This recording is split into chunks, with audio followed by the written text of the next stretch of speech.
তো আমার প্রিয় দর্শক বন্ধুরা, একটা জিনিস আমাকে আপনারা বলুন তো, আপনারা সব থেকে সুখী কখন নিজেকে মনে করেন? যখন আপনাদের কাছে অনেক অর্থ থাকে, নাকি যখন আপনাদের মনে হয় যে আপনাদের কাছে সুন্দর গার্লফ্রেন্ড আছে বা সুন্দরী বউ আছে, বা আপনারা যদি একজন নারী হন তাহলে আপনাদের মনে হয় যে হ্যান্ডসাম একটা হাজব্যান্ড আছে বা বয়ফ্রেন্ড আছে, নাকি আপনাদের যখন বাড়িতে, পাড়াতে, প্রতিবেশীরা, কর্মস্থানে, সব জায়গাতে যেখানে যান সেখানে সবাই প্রচুর সম্মান করে, প্রচুর আপনার প্রতি যেন মনে হয় সবাই একটা অ্যাট্রাকশন ফিল করছে, মানে আপনার মধ্যে কোনো একটা স্পেশাল কিছু আছে, তখন আপনি মনে করেন যে আমি সব থেকে সুখী? সবকটাই কাজে লাগে, মানে সবকটার ক্ষেত্রেই আপনাদের অবশ্যই মনে হয়, আমাদের মনে হয়, শুধু আপনাদের বলবো না, আমাদের সবার মনে হয় তখন আমাদের সুখী। আর একটা জিনিস আমাদের মনে রাখতে হবে যে এই তিনটে জিনিসের ইকুয়েশন যদি করতে হয়, তিনটে জিনিসকে একসঙ্গে যদি পেতে হয়, তার জন্য যে জিনিসটা দরকার সেটা তিনটে অক্ষরের জিনিস। সেটা কি? সেটা হলো সফল। সফল অর্থাৎ আপনি যদি যে কাজে হাত দেন সে কাজে যদি সফল হন, আপনি যদি জীবনের সকল ক্ষেত্রে যদি সফল হন, যদি আপনি হন, তাহলে আপনার কাছে অর্থ থাকবে, আপনার কাছে সুন্দরী বউ বা যেটা বললাম সুন্দরী বর থাকবে, হ্যান্ডসাম বর থাকবে, বা আপনার পাড়া প্রতিবেশী, বাড়িতে, কর্মস্থানে, সব জায়গায় সবাই সম্মান করতে বাধ্য হবে, কারণ আপনি একজন সফল ব্যক্তি। আর জীবনে যদি সফল ব্যক্তি হতে হয়, তাহলে আজকে আমি যে টোটকাটা দিয়ে যাচ্ছি সেই টোটকাটা আপনাদেরকে পুরো দেখতে হবে এবং সেই টোটকাটা আপনাদেরকে করতে হবে। হ্যাঁ বন্ধুরা, আমি কথা দিচ্ছি, যদি আপনারা আজকে যে টোটকাটা আমি দিতে যাচ্ছি সেই টোটকাটা বা সেই উপায়টা যদি আপনারা নিষ্ঠা ভরে ঠিকঠাকভাবে যদি আপনারা করে দিতে পারেন, আমি কথা দিচ্ছি আপনাদেরকে জীবনে কোনোদিন পিছনে ফিরে তাকাতে হবে না আপনাদেরকে।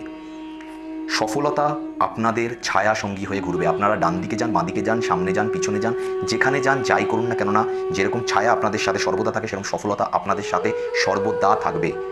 And you will be the happiest person in the world. I guarantee. আমি আপনাদের এটা গ্যারান্টি দিচ্ছি, কথা দিচ্ছি। শুধু একটু ধৈর্য ধরে নিষ্ঠা ভরে এই কাজটা বা এই উপায়টা বা এই টোটকাটা সম্পন্ন করে নিন, তারপর দেখুন ভাগ্য বদলাবেই আপনাদের। আপনারা যারা মনে করেন যে বিভিন্ন কাজে আপনারা অসফল হচ্ছেন, কোনোভাবেই সফলতা হাতে আসছে না, শুধু করে দেখুন। আমি আবার বলছি, এই উপায়টা আপনারা ঠিকঠাকভাবে নিষ্ঠা ভরে করলে সফলতা আপনাদের ছায়া সঙ্গী হয়ে ঘুরবে। যেখানে যাবেন, যে কাজে হাত দেবেন, সেই কাজে আপনি সফল হবেনই হবেন।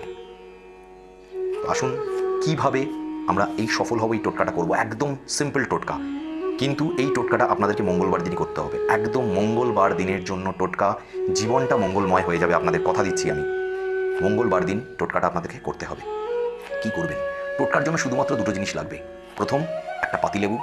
দ্বিতীয়, 4টে লবঙ্গ, ফুলওয়ালা। অবশ্যই দেখে নেবেন লবঙ্গ যেন ফুলটা ভাঙা না থাকে, ভালো লবঙ্গ সেটা দেখে নেবেন। 4টে মাত্র লবঙ্গ লাগবে, একটা পাতিলেবু লাগবে। কবে করতে হবে? মঙ্গলবার দিন কাজটা করতে হবে। কি করতে হবে?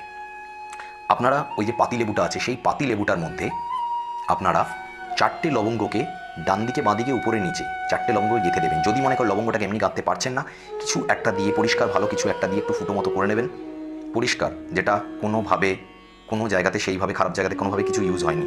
ধরুন একটা নতুন কোনো পেরেক বা কিছু নিলেন, নতুন, অবশ্যই নতুন, ভালো করে মনে রাখবেন। এইসব যে কাজ সর্বদাই ভালোভাবে, আর আপনাদেরকে নিশ্চয়ই আমায় রিপিট হয়তো করতে হবে না, অবশ্যই যখন ক্রিয়া করবেন তখন স্নান করে করবেন, শুদ্ধ বস্ত্র পরিধান করে তবেই কাজ করবেন। এবং চেষ্টা করবেন এই মঙ্গলবার দিনটা নিরামিষ যদি খেতে পারেন খুব ভালো হয়। যদি খেতে পারেন, আপনাদের উপর নির্ভর করছে, খুব ভালো হয় নিরামিষ খেতে পারলে। কী কাজটা করতে হবে আবার আমি বলছি, যেমন বললাম যে 4টে লবঙ্গকে ডান দিকে, বাঁ দিকে, উপরে নিচে করে পুরো লেবুটার চারিদিকে গেঁথে দিতে হবে। যদি এমনি লবঙ্গ গাঁথতে পারেন ঠিক আছে, না হলে কোনো পেরেক বা কিছু যদি ব্যবহার করেন, সূচ কিছু যদি ব্যবহার করেন, সেটা যেন নতুন হয়, অব্যবহৃত, কিনে আনা হয় নতুন। ভালো করে সেটিকে অবশ্যই আগে ধুয়ে নেবেন, তারপরেই এই কাজটা করবেন। ফুটো করে দিলেন, করে দিয়ে লবঙ্গগুলোকে গেঁথে ভিতরে ঢুকিয়ে দিলেন, উপর নিচে, ডান দিকে, বাঁ দিকে করে হয়ে গেল। এবার ওই লেবুটাকে নিয়ে, লবঙ্গ গাঁথাওয়ালা লেবুটাকে নিয়ে আপনি সোজা চলে যাবেন হনুমানজির মন্দিরে। হনুমানজির মন্দিরে চলে গিয়ে লেবুটাকে রেখে দেবেন, ওখানে মন্দিরে রেখে দেবেন। রেখে দিয়ে আপনি একবার, মনে রাখবেন একবারই করতে হবে, বারবার না, একবার হনুমান চালিসাটা পড়ে নেবেন। একবার হনুমান চালিসাটা পড়ে নেবেন। যদি মুখস্থ যাদের আছে তাদের ক্ষেত্রে খুব ভালো, কোনো অসুবিধা নেই। যাদের মুখস্থ নেই, হনুমান চালিসা পাতলা বই পাওয়া যায়, আপনারা জানেন, সেই বইটা সঙ্গে নিয়ে যাবেন। নিয়ে গিয়ে একবার বজরংবলীজির সামনে বসে একবার হনুমান চালিসা পাঠ করে নেবেন। করে নিয়ে বাড়িতে চলে আসুন, প্রণাম করে, হনুমানজিকে প্রণাম করে বাড়িতে চলে আসুন। এবার আমি একটা জিনিস বলতে যাচ্ছি, সেটা হচ্ছে যে যারা হনুমান মন্দিরে যেতে পারবেন না তারা কি করবেন? অবশ্যই তারাও করতে পারবেন। যারা হনুমানজির মন্দিরে যেতে পারবেন না, হয়তো বাড়ির কাছে আশেপাশে হনুমানজির মন্দির নেই, আপনারা যেতে পারছেন না, তারাও করতে পারবেন। একই উপায়, যা যা বললাম সেম প্রসেসই করবেন। স্নান করে শুদ্ধ বস্ত্রে বসে অবশ্যই ওই লেবুটার ডান দিকে, বাঁ দিকে, উপরে নিচে 4টে লবঙ্গকে গেঁথে দেবেন। গেঁথে দিয়ে আপনাকে বাড়িতে একই প্রসেস করে নিলেন। করে নিয়ে বাড়িতে মন্দির যদি আপনাদের বা ঠাকুর ঘর থাকে, আপনাদের হনুমানজির সেখানে যে ফটো আছে, সেই ফটোর সামনে আপনারা এই লবঙ্গ গাঁথা লেবুটাকে রাখবেন। রেখে একইভাবে হনুমানজির সামনে বসে হনুমান চালিসা পাঠ করবেন। পাঠ করে প্রণাম করবেন এবং লেবুটা সেখানে আছে থাকবে। এবার একটা জিনিস কী করবেন আপনারা, যখন বাড়িতে করছেন, যখন মন্দিরে করছেন লেবুটা সেখানেই ছেড়ে আসছেন, লেবুটা মন্দিরেই থাকছে, সেটা নিয়ে আপনাদেরকে চিন্তা করতে হবে না। বাড়িতে যখন করছেন তখন আপনারা কী করবেন, তখন আপনারা ওই লেবুটা জলে দিয়ে দেবেন, যে কোনো জায়গায় প্রবাহিত জল। আমি সর্বদা বলি প্রবাহিত জল যদি আপনার বাড়ির কাছে কোথাও থাকে, কোনো নদী থাকে, তাহলে তো খুব ভালো হয়, প্রবাহিত জলে দিয়ে দেবেন। যদি না থাকে তাহলে কোনো পুকুরে দিলেও হবে, কিন্তু চেষ্টা করবেন পরিষ্কার জল যেখানে আছে সেরকম জায়গাতে দিতে, ঠিক আছে? পরিষ্কার জল, খালের মধ্যে ফেলবেন না, পরিষ্কার জল যেখানে আছে সেখানে ওই লেবুটাকে ভাসিয়ে দিতে। তো এইভাবে আপনাদেরকে এই ক্রিয়াটা করতে হবে মঙ্গলবার দিন, কিন্তু এটা করতে হবে টানা 8টা মঙ্গলবার, ভালো করে মনে রাখবেন। টানা 8টা মঙ্গলবার আপনারা এইটাকে করবেন। একটা জিনিস আপনাদেরকে মাথায় রাখতে হবে, আপনারা হয়তো কোনো একটা কিছুর জন্য মনের মধ্যে সংকল্প নিয়ে কাজটা করছেন। ধরুন কোনো একটা চাকরির ইন্টারভিউ আছে সামনেই, বা কোনো একটা ব্যবসা শুরু করতে যাচ্ছেন, সেটার চিন্তাভাবনা নিয়ে, বা যে কোনো কার্য আপনারা করতে যাচ্ছেন সেটা যাতে সফল হয় সেটার যদি চিন্তাভাবনা নিয়ে করেন, আমি পার্টিকুলার বলছি, যদি আপনারা কোনো এরকম ধরনের চিন্তাভাবনা না করেন তাহলে 8টা মঙ্গলবার করুন। আমি যেমন বললাম, পিছনে জীবনে কোনোদিন ফিরে তাকাতে হবে না, সফলতা যে কাজে যাবেন সে কাজে পাবেন, হাত দেবেন সোনা হয়ে যাবে সেটা। কিন্তু যদি আপনারা পার্টিকুলার কোনো একটা রিজনে এই টোটকাটা ধরুন আপনারা, বা উপায়টা ধরুন আপনারা করছেন কোনো একটা জিনিস, সেটা ধরুন আপনার 2 সপ্তাহ পরে গিয়েই হয়ে গেল, কিন্তু আপনারা এইটাকে ইন্টারাপ্ট করবেন না। 8টা মঙ্গলবার আপনাদের কিন্তু এটা কমপ্লিট করতেই হবে। এই প্রসেসটা 8টা মঙ্গলবারে গিয়েই কমপ্লিট হবে এবং আপনাকে জীবনের সর্বদা সব কিছুর ক্ষেত্রেই সফলতা এনে দেবে।